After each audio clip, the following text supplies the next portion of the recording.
Hello, this is Dr. Hanaa Assil, and this is questions and answers on intermolecular forces. So this is Unit 2 of the IAS Chemistry Edexcel.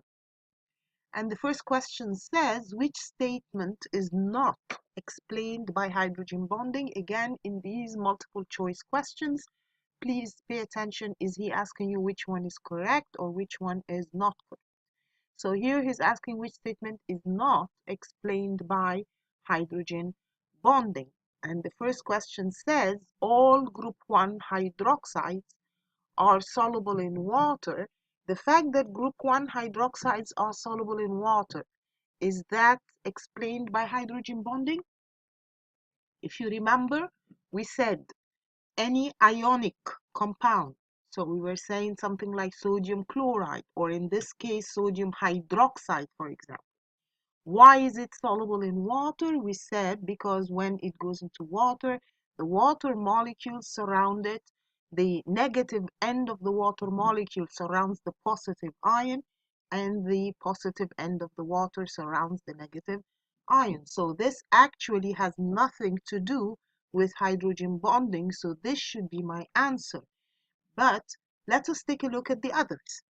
The next one says many simple alcohols are soluble in water. Well, if you look at alcohols, we said why are alcohols soluble in water? Because they can do hydrogen bonding with water. So this is explained by hydrogen bonding. The next choice says the density of ice is less than the density of water. And we said the density of ice is less than the density of water because of the hydrogen bonding between the molecules, which prevents the molecules from coming very near to each other. So this again is explained by hydrogen bonding. The last choice says the melting temperature of water is abnormally high. Yes, it is abnormally high because the molecules form hydrogen bonds between each other, and so this also is explained by hydrogen bonding. So the only one that is not explained by hydrogen bonding is the first one that talks about group 1 hydroxide soluble in water. The next question says the molecule with the strongest London forces is. Remember we said, what are London forces? London forces are interactions between molecules that are not polar. So the only London forces they have is due to the repulsion between their electron clouds that induces dipoles in the molecules, and these ends attract each other. So for example, if we look at CF4, well, yes, CF4 would have London forces between it. CHF2Cl2 also will have. Remember, we're not talking about the bonds inside the molecule. We're talking about this molecule next to another molecule. Now, the CH2Cl2 would have London forces between the molecules. The CH3I, because the I is such a big, huge molecule compared to fluorine and chlorine and hydrogen, then this is the molecule that will have more electrons around it. So the repulsion between the electron clouds would be bigger. So this would be the one that has strongest London forces. Are we following? Okay, this next question says draw a hydrogen bond between a water molecule and this molecule, which is pentane 1-ol. Clearly label the bond angle about the hydrogen involved in the hydrogen bond. So if I have this molecule, which is basically an alcohol, now how does it form hydrogen bonds with the water molecule? This is what you should be drawing. Remember that the hydrogen bond is formed between the hydrogen attached to an electronegative element and the electronegative element of the next molecule. And remember that the bond angle around the hydrogen is 180. Okay, they have to be on a straight line. Okay, the next question says cyclohexane is a nonpolar liquid. Therefore, which of these is correct? Well, first of all, let's think, what is cyclohexane? If we're not sure what cyclohexane is, it is this kind of molecule where the 6 carbons in the alkane form a cycle. So this is, he's already telling me it is a non-polar liquid. And remember, a non-polar liquid would dissolve something that is non-polar. Remember when we were talking about solvents? We said a solvent would dissolve something that is the same type of compound. So a non-polar would dissolve a non-polar. So when he says sodium chloride is very soluble in cyclohexane, that is not correct, because you should know that sodium chloride is ionic. Ionic compounds are soluble in water, not in something that is non-polar. So he is not correct. Now, the next one says cyclohexane conducts electricity. Well, what are the things that conduct electricity? You should know that. Anything that conducts electricity has to either be a metal, so it has free electrons, or it is graphite, so that it also has free electrons, or it is an ionic compound that can form positive and negative ions that can be free to move. Now, cyclohexane is not ionic, and it's not a metal, and it's not graphite for sure, so B is wrong. Then he says, the choice in C says, a jet of cyclohexane is deflected by a charged rod. Would that be correct?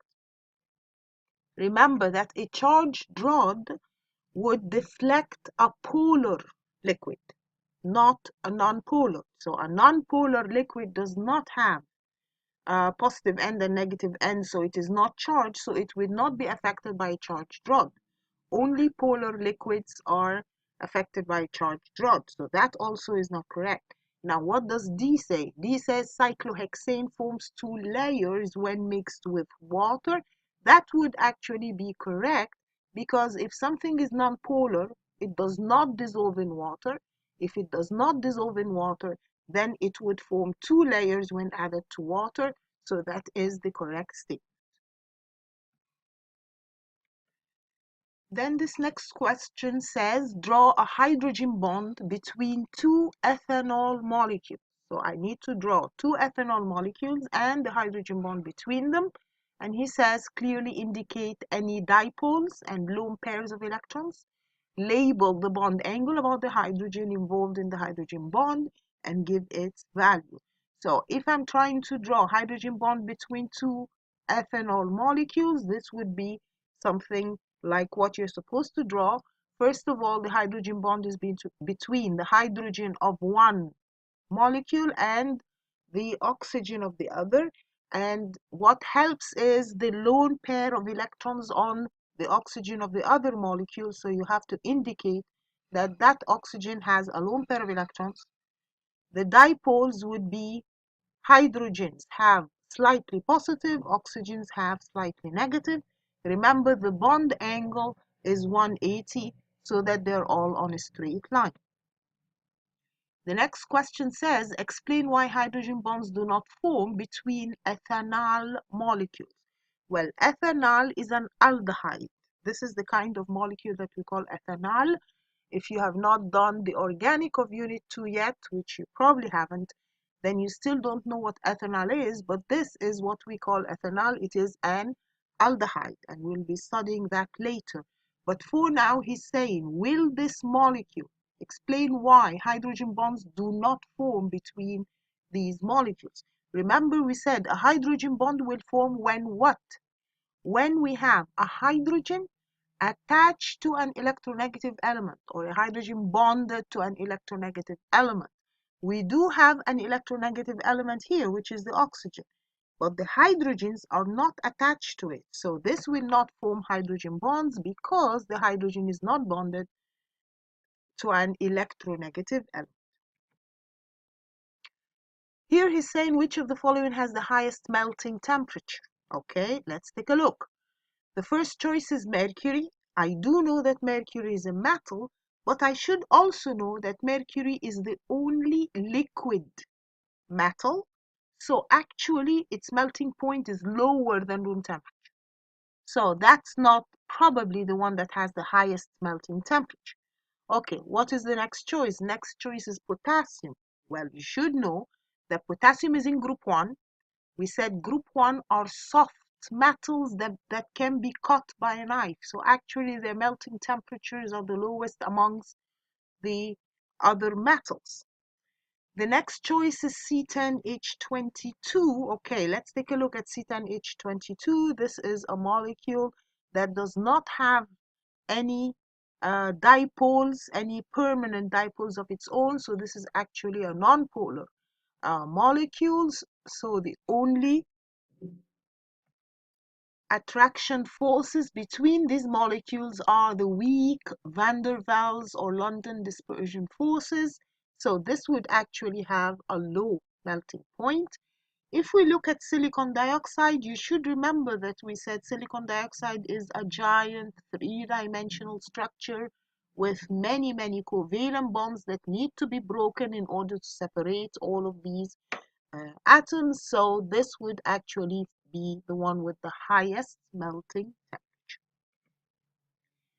This kind of question is saying he has a molecule and he's saying, why is this only sparingly soluble in water but completely miscible with ethanol?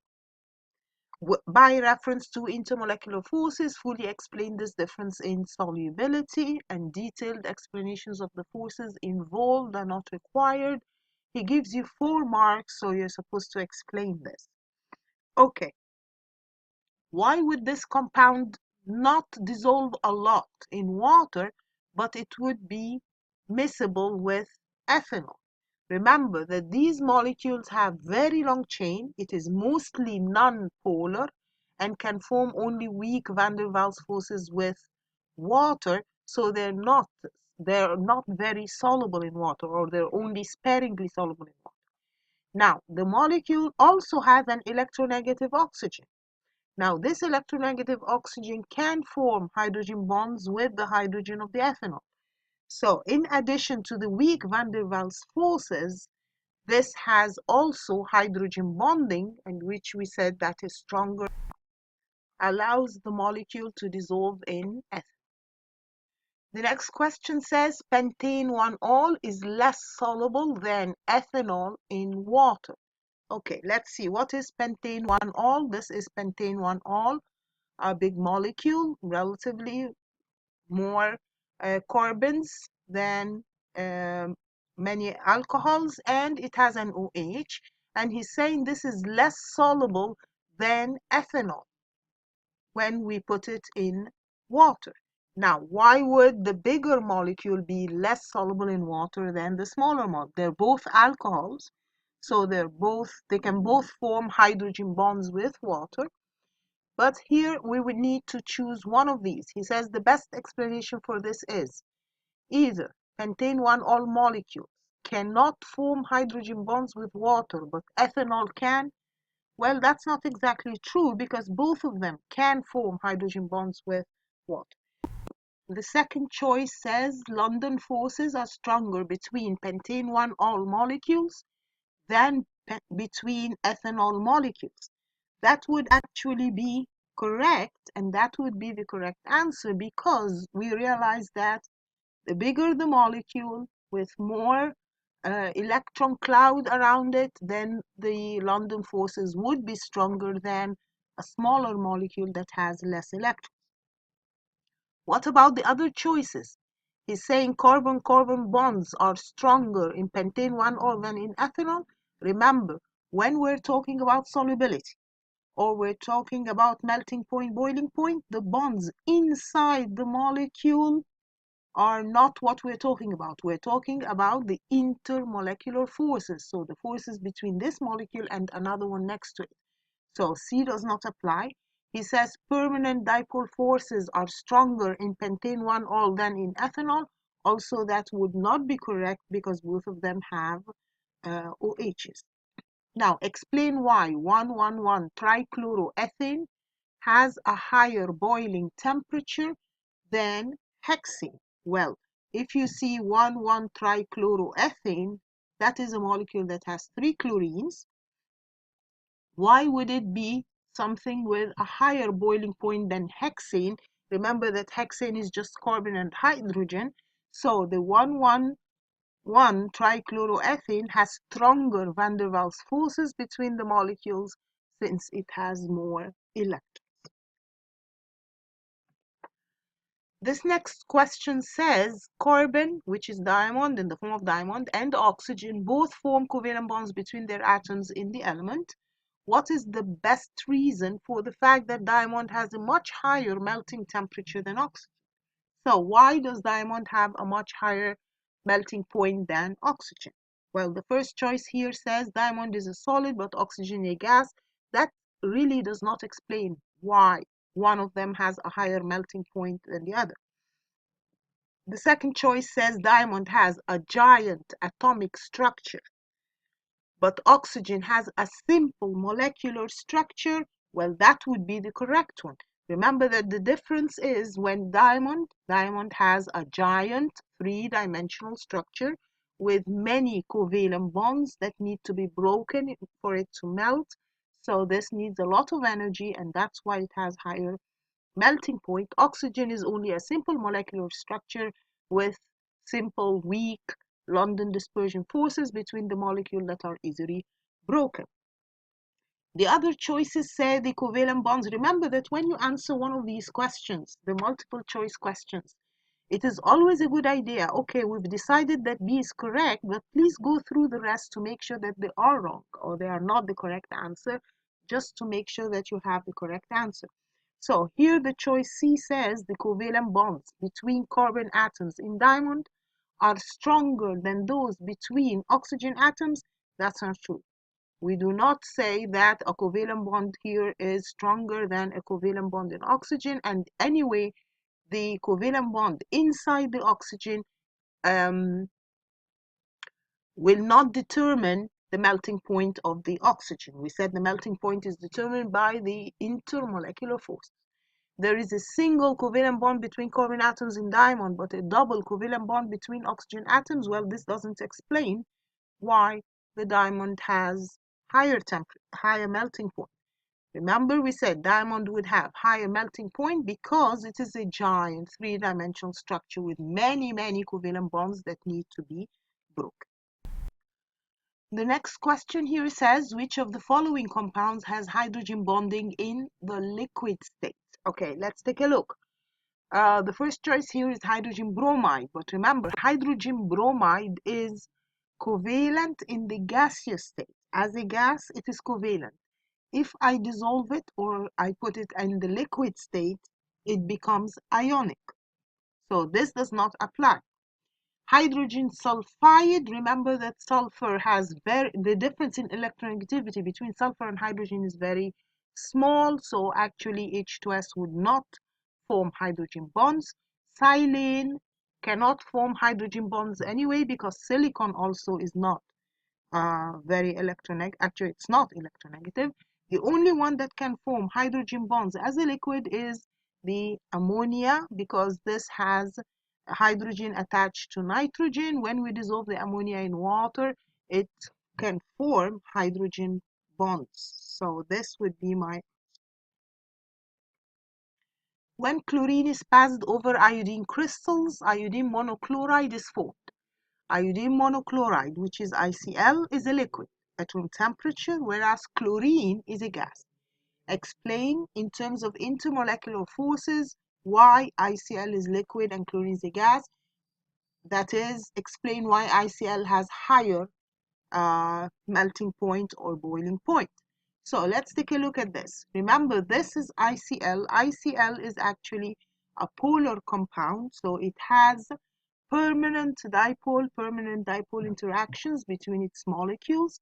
These are stronger than the weak van der Waals forces between the chlorine molecules, because the chlorine molecules, we said originally, are not polar. In each one is not polar, but when they come nearer to each other, the electron cloud of one repels the electrons of the other, so they develop what we call induced dipoles, and the interaction between these are weaker than if the molecule originally had a permanent dipole.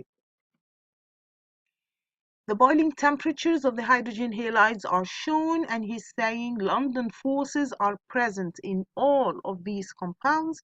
Describe how these forces arise. So he's asking you to explain London dispersion forces. This is how we explain it. We say they are caused by molecules near each other that distort each other's electron crowd. Remember, the word distort means it affects it and it causes the electrons to move away so that they develop temporary dipoles.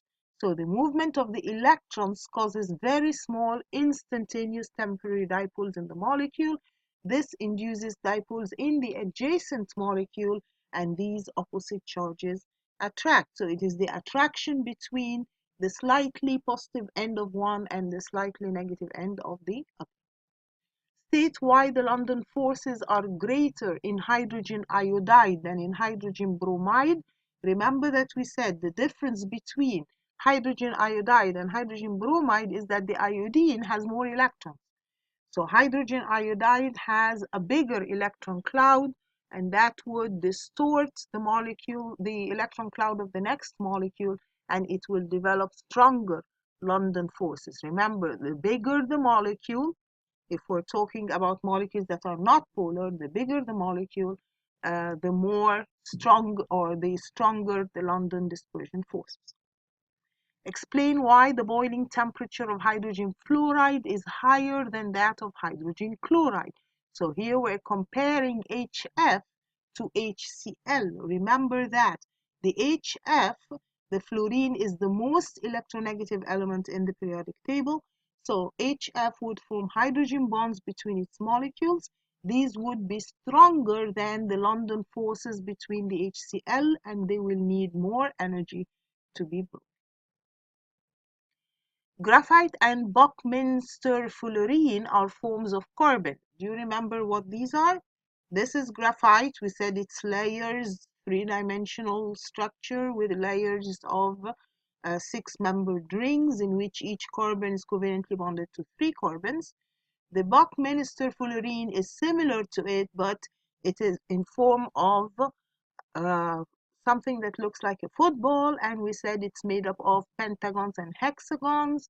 And actually, compared to graphite, Buckminster fullerene is regarded as a small molecule, and since it is made up of actually only 60 carbon atoms, so it is a small molecule. And he says Buckminster fullerene dissolves in octane, but graphite does not.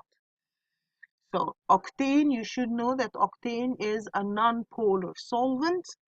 He says the Buckminster fullerene will dissolve in octane, but the graphite would not. So which of these is the correct explanation? Well, let's look at the choices.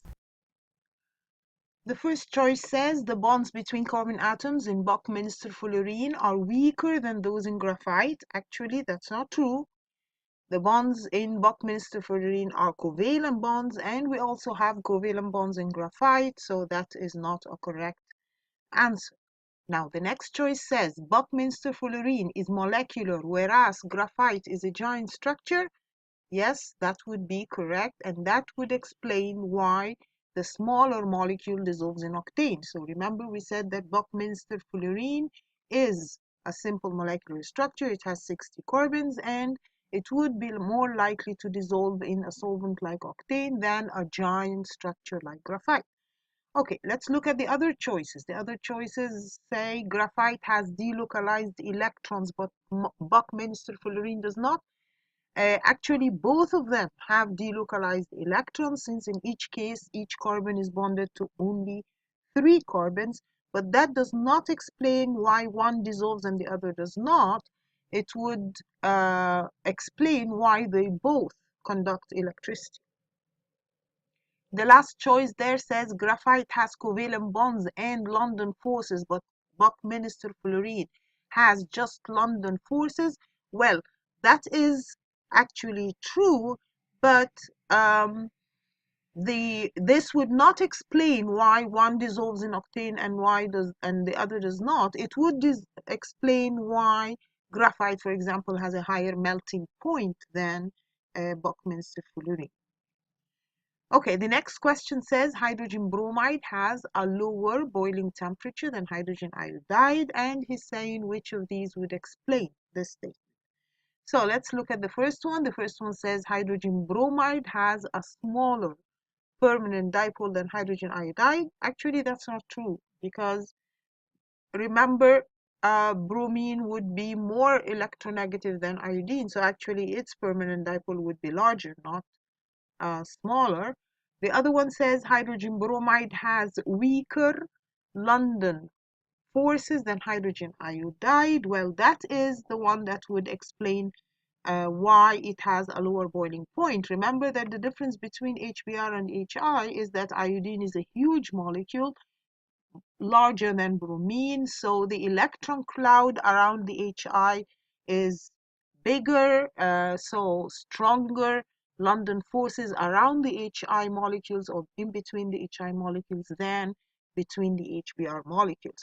So let's see the other choices. The other choices say hydrogen iodide forms hydrogen bonds, but hydrogen bromide does not.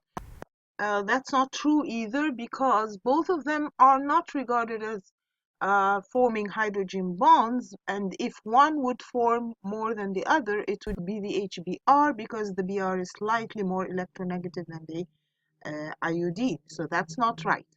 The last choice there says the HI bond is stronger than the HBr bond. Actually, that's not true. It is the HBr bond that is stronger because as the molecule becomes bigger, there is less attraction between its nucleus and the bonding pairs of electrons. So actually the HI bond is weaker, not strong. This next question says the strongest intermolecular forces in liquid ammonia. So ammonia would form what? And remember, he's talking about intermolecular forces. So between the molecules, we don't have covalent bonds between the molecules. We have covalent bonds inside. Do we have hydrogen bonds between the molecules? Yes, we have hydrogen bond between the ammonia molecules. So that would be stronger. We also have London forces, but hydrogen is the stronger intermolecular forces. So, and we also have permanent dipole, but also the hydrogen bond is the strongest of these three.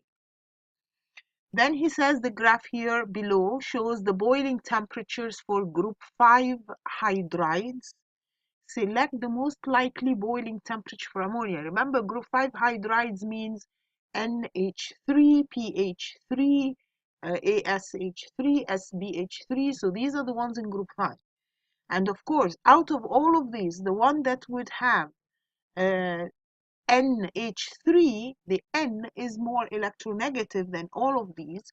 So actually there will be more permanent dipoles and there will be hydrogen bonding between the molecules. So that would actually have the higher boiling temperature than the other group hydrides. Okay, the next question says, which of the following compounds has the highest boiling temperature? So what do we have as choices? So we have cyclopentane. You know what cyclopentane? Cyclopentane is the cyclic compound with 5 carbons. Pentane alone is a long chain. Butane 1-all would be a long chain with an OH somewhere. Ethane 1,2-diol would be something that has 2 OH groups. Diol means 2 OH. So which of these will have the highest boiling temperature? Okay. Looking at the cyclopentane and the pentane, remember that we said if something is branched, then it will have lower boiling point than something that is a long chain. So comparing cyclopentane and pentane, pentane would have higher boiling point. Then, if we're comparing the pentane with the others have OHs in them, and the ones that have OHs, the diols or the alcohols, can form hydrogen bonds between the molecules. And we said hydrogen bonds are the stronger. Remember that cyclopentane and pentane can only form London dispersion forces, which are weak. So it will be easy to break. So these will have lower boiling point than the ones that have OHs. Okay, comparing butane 1-all and ethane 1,2-diol, which one would have a higher boiling temperature? Well, if you can look at butane 1-diol, each molecule can form 1 hydrogen bond with the neighboring molecule. But the ethane 1,2-diol, each molecule can form 2 hydrogen bonds. So actually this would have stronger intermolecular forces that will need more energy to be broken. So that would be the one with the highest boiling temperature. This next question says, which of the following molecules has the lowest boiling temperature? Please notice, is he asking for lowest or highest? So let us compare this. First of all, if we have all of them are alkanes, and that means the one with the lower number of carbons, first of all, would have a lower boiling point. So D has 1, 2, 3, 4, 5, 6 carbons. A has 1, 2, 3, 4 carbons. So between A and D, A would have a lower boiling temperature. With pentane, pentane has 5 carbons, and that means A is still lower. C has 3 carbons.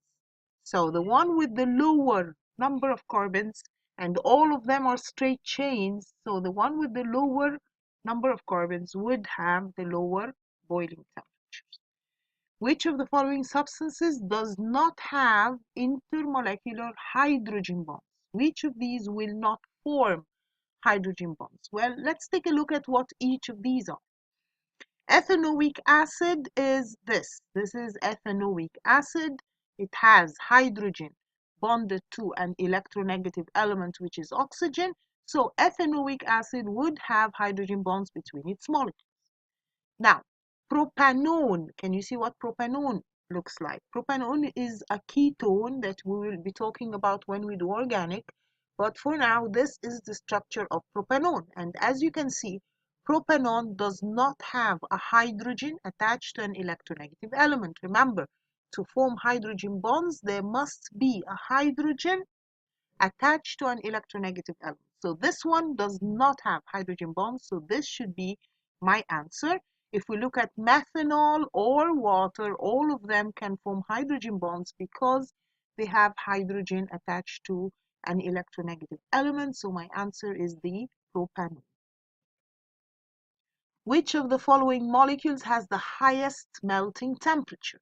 Again, if we're comparing straight chain with straight chain, the one with the higher, we want the highest melting temperature, so the one with the higher number of carbons would have a higher melting temperature. But if they are the same number of carbons and one of them is branched and the other is not, then the one that is not branched is the one that has the higher melting temperature. So comparing each of these, you can see that the one that is not branched, because they actually have the same number of carbons, 1, 2, 3, 4, 5, 6. So all of them have 1, 2, 3, 4, 5, 6 carbons. But the branched ones, A, B, and C, are branched. So these will have lower melting point than the one that is a straight chain. This one says, identify the intermolecular forces present in pure samples of both silane and methane. And then he wants you to explain why silane has a higher boiling temperature than methane and why both are gases at room temperature. So basically we need to explain the intermolecular forces between each one. And you should realize silane is the one that is like methane, but it has silicon. Methane is the one that has carbon attached to 4 hydrogens. So he's saying why silane has higher boiling point than methane and why both are gases and what are the intermolecular forces between them. So remember that both of them, they are not polar, so there is no permanent dipole. They both have weak London dispersion forces or van der Waals forces between them, which need a small amount of energy to be broken, and that is why both are gases at room temperature. But the difference between silane and methane is that silicon is a bigger atom. So silicon has more electrons. So that means the electron cloud around the silane would be bigger, stronger London dispersion forces or van der Waals forces between the molecules. So that is why it would have a higher boiling point than methane. This question says, although they have the same relative molecular mass, the boiling temperatures of hexane and 2,2-dimethylbutane are significantly different. So if we draw hexane, you know that hexane is just 6 carbons in a long chain. The 2,2-dimethylbutane is the same number of carbons, but it is branched. So the difference between hexane and the 2,2-dimethylbutane is the fact that the hexane is a straight chain, so that should have a higher temperature. So he's saying the boiling temperature of hexane is higher, and he's looking for which one will explain this. So the first choice that we have says the intermolecular forces are stronger between hexane molecules because it has more electrons.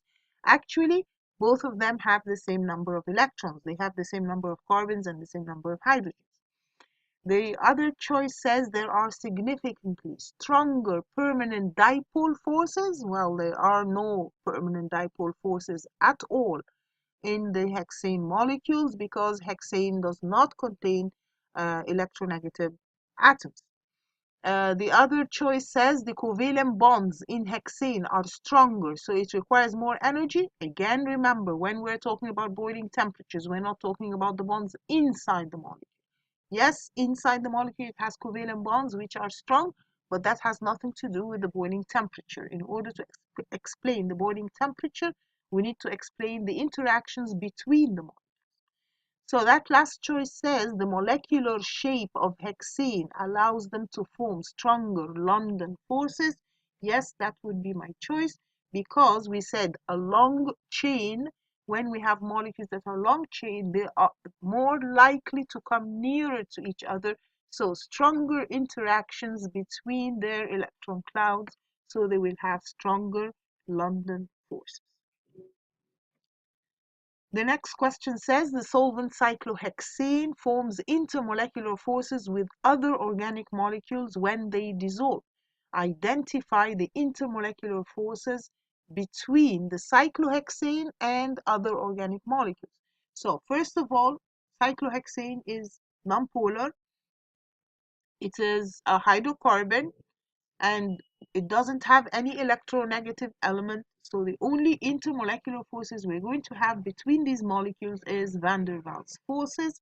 He's saying identify how they arise, how are they formed. This is how we explain the van der Waals forces or the London dispersion forces. They're caused by molecules near each other that distort each other's electron cloud. Movement of the electrons causes very small instantaneous temporary dipoles in the molecule. This induces dipoles in the adjacent molecule and the opposite charges attract. This question gives a table for the boiling temperatures of some alcohols, and he says from the data the boiling temperature of hexane 1-ol is most likely to be what? Now, when I have a trend in these boiling temperatures, so you can see that ethanol is an alcohol with 2 carbons, propanol, alcohol with 3 carbons, butanol, alcohol with 4 carbons. So they all have the same kind of interactions, but the difference is the number of carbons, and we said the bigger the molecule, the more the electron cloud, the stronger the forces between them. Actually, these will form hydrogen bonds between them, and the higher the boiling point. Now, he's asking for what? He's asking for hexanol. If you look at the table, you can see the one that has 2 carbons has a boiling temperature of 78.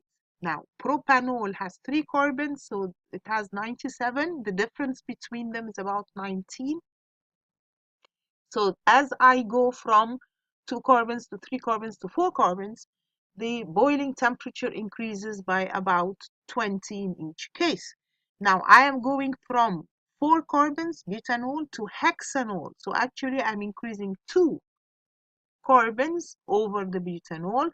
So from the 117, it will increase by 40, not by 20, because it is increasing 2 carbons.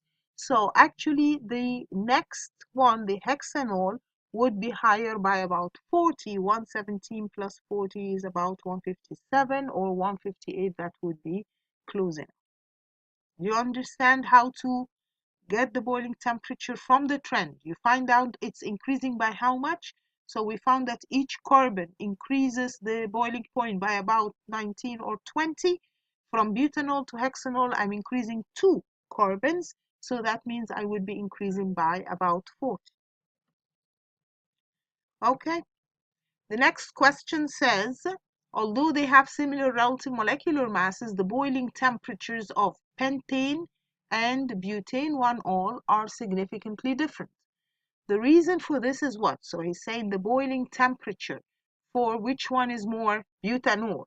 Of course, the difference between butanol and pentane is the presence of the OH group, which forms hydrogen bonds. So we should look for whatever says something like that. So choice A says the intermolecular forces between the alcohol molecules are much stronger. Well, actually, that is correct because we have hydrogen bonding between the molecules of butanol, while pentane will have only weak London dispersion forces. What are the other choices? The covalent bonds in alcohol are stronger. Never make that choice when you're comparing boiling points or melting points. There are more covalent bonds in alcohol, so it requires more energy. No, it's not because we have more bonds. Actually, we don't have more bonds, we have less bonds, but we have the OH that can form hydrogen bonding. The molecular shape of the alcohol allows it to form stronger interactions between molecules. Well, it is not the shape, it is the presence of the OH, so A is the correct answer. Compounds such as sodium chloride dissolve in water because the ions interact with water. Now, the interactions between these ions and water are called what? You remember sodium chloride? We said if I have sodium chloride, it will dissolve in water. And we said, why does it dissolve in water? Because the positive and negative ions will interact with the positive and negative dipoles of the water. So this is called an ion-dipole interaction. The boiling temperatures from methane to propane increase. So from methane, ethane, propane, I'm increasing the number of carbons. This increases the boiling temperature. And he's saying why? Let's take a look at the choices. The number of ions increases. We don't have any ions here, so that's not an answer. The covalent bonds are getting stronger. No, we said never choose the fact that covalent bonds are stronger or weaker. That's nothing to do with what we're talking about. There are more covalent bonds, so more energy. Again, the boiling temperature or the melting temperature has nothing to do with the bonds inside the molecule. It has to do with the interactions between the molecules. So that last choice says the number of electrons increases, so there are stronger London forces. That would be the correct answer. Differences in volatility can be exploited to achieve the separation of molecules. Alkanes have higher volatility. Remember, I'm going to remind you the word volatility means the fact that they evaporate quickly or they have lower boiling point. So he's saying alkanes have a higher volatility than the corresponding alcohol and so can be effectively separated on this basis. Remember, high volatility, we said alkanes will have lower boiling points, so the difference in boiling points will allow it to be separated from the alcohol. Explain how intermolecular forces present in alkanes arise. So you have to explain what are the intermolecular forces in alkanes. Remember that alkanes are just carbon and hydrogen, no electronegative element. They are simple molecular structures, so the only intermolecular forces that we have are van der Waals forces. Then he's explaining how do these arise. Again, we've explained this before, but let's explain it again. How do the van der Waals forces between molecules arise? They are caused by molecules near each other that distort each other's electron cloud. Movement of the electrons causes very small instantaneous temporary dipoles in the molecule. This induces dipoles in the adjacent molecule and these opposite charges attract. This is how we explain van der Waals forces or London dispersion forces. And we said these are present in molecules that don't have electronegative elements. They cannot form hydrogen bonds, so the only interactions between them is the London dispersion or the van der Waals. Now, predominant intermolecular forces in alcohols. Remember, what is the main intermolecular forces in alcohol? It's the hydrogen bonds, because alcohols have hydrogen attached to an electronegative element, so they can form hydrogen bonds with each other. And how does this arise? Oxygen is electronegative. It causes dipoles between the oxygen and the hydrogen. Hydrogen bond forms due to the attraction forces between the hydrogen of one molecule and the lone pair of electrons on the oxygen of the other molecule. That is how we explain hydrogen bond. Why alkanes have higher volatility? That means why do they have lower boiling point? This is because the van der Waals forces between the alkanes are weaker than the hydrogen bonds, so they need less energy to separate the molecules, so they have a lower boiling point. This question says, what are the strongest forces between molecules of hydrogen fluoride? Again, hydrogen fluoride, fluorine, is a very electronegative element. It has permanent dipole-dipole, but it forms hydrogen bonds between its molecules, and that is the strongest force between these molecules. Boiling temperatures of fluorine and two of its compounds are given. A molecule of F2 has 18 electrons. Which intermolecular force depends to a large extent on the number of electrons? Remember, which intermolecular force will depend on the number of electrons around the molecule? It is the van der Waals forces. Calculate the number of electrons in a molecule of CH3F. Well, let's calculate. Carbon has an atomic number of 6, so that's the number of electrons.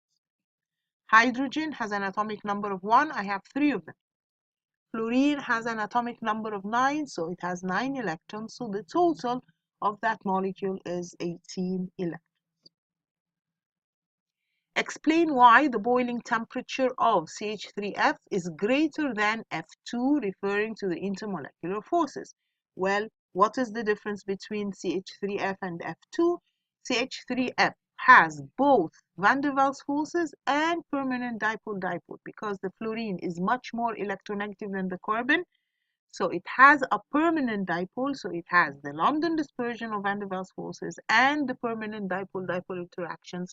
And these are stronger because the F2 have only van der Waals forces between their molecules.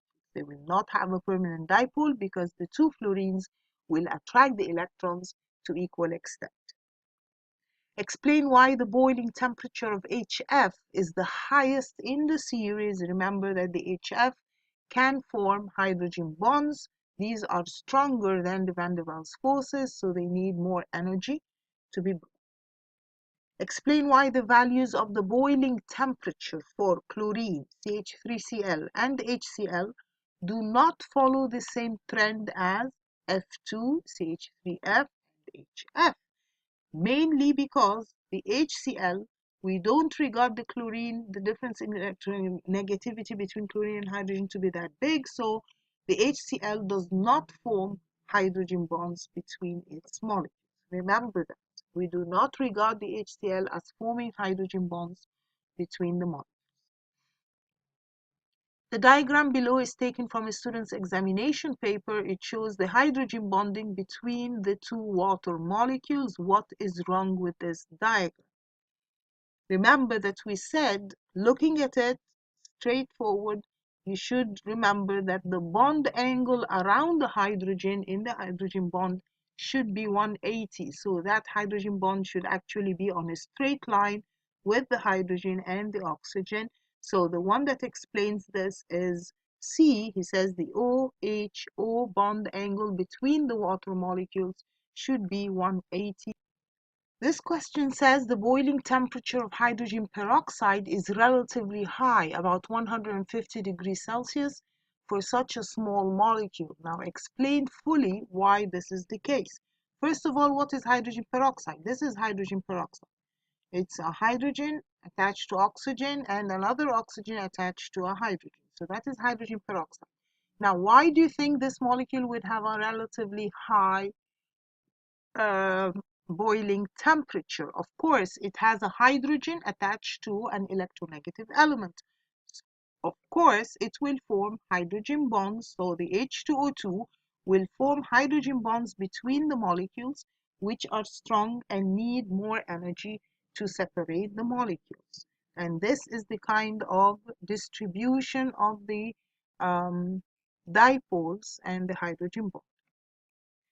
Thank you very much for listening to this video. I hope that the chapter is a little bit easier. Please listen to the next chapter. Thank you.